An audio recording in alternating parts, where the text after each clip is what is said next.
যাচ্ছে।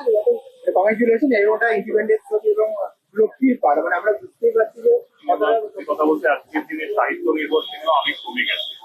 নারায়ণ গঙ্গোপাধ্যায়ের একটি অসাধারণ গল্পের ভূমিকা তৈরি করা, এবং এই ছবিটা যেমন গল্পের একটা ল্যাঙ্গুয়েজ আছে, তার সাথে একটা আমি সিনেমাটিক ল্যাঙ্গুয়েজ মিশিয়ে আমরা সবাই মিলে করার চেষ্টা করেছি।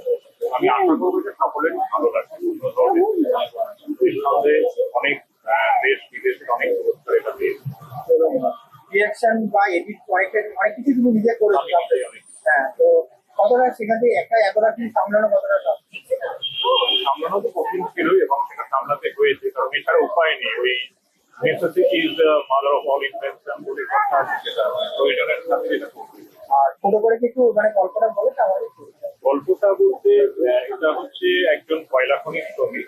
তিনি আগে একজন কৃষক ছিলেন, কিন্তু তাকে বাধ্য হয়ে কয়লা খনিতে শ্রমিকের কাজ করতে দিতেন, এবং তিনি বিয়ে করে আবার তার দেশের বাইরে ফিরে আসেন।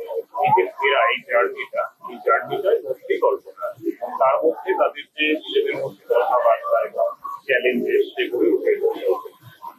তোমার কাছে যাই, তুমি বলো কেমন লাগলো? তুমি তো আগেও অনেক কাজ করেছো, হ্যাঁ। এবং এই কাজটা তোমার নতুন একটা কাজ। হ্যাঁ। এটার জন্য তোমার মানে কি ডিফারেন্ট পেলে তুমি আগের থেকে? অনেকটাই, মানে এটা একটা এরকম মনের কাজ, কিছু হয় না, কিছু কিছু কাজ খুব মনের কাছে থেকে যায়, তো এটা তার মধ্যে একটা অন্যতম। এবং এটা আমার আমি কাজ করেছি এর আগে, কিন্তু ফিচারে লিড হিসেবে এটা আমার ফার্স্ট, তো এটা অনেকটাই স্পেশাল। হ্যাঁ, এবং এই কাজটা যেটা বলছিলাম যে আমরা এটা এতটাই গ্রাউন্ডেড একটা কাজ, এটা করতেও খুব মজা লাগে। মানে এই টাইপের কাজগুলোর সাথে আমরা খুব ক্যারেক্টার গুলো খুব ইজিলি করা যায়, কারণ এটা এতটাই গ্রাউন্ডেড। তো আপনারা দেখলে বুঝতে পারবেন যে কেন এটা আমরা বলছি এতবার করে এই গ্রাউন্ডেড ব্যাপার। বলার কি মানে একটাই ইয়ে যে একটা কষ্ট করে বানানো ছবি, আপনাদের মাধ্যমে যারাই দেখবেন তারা অতি অবশ্যই আসবেন।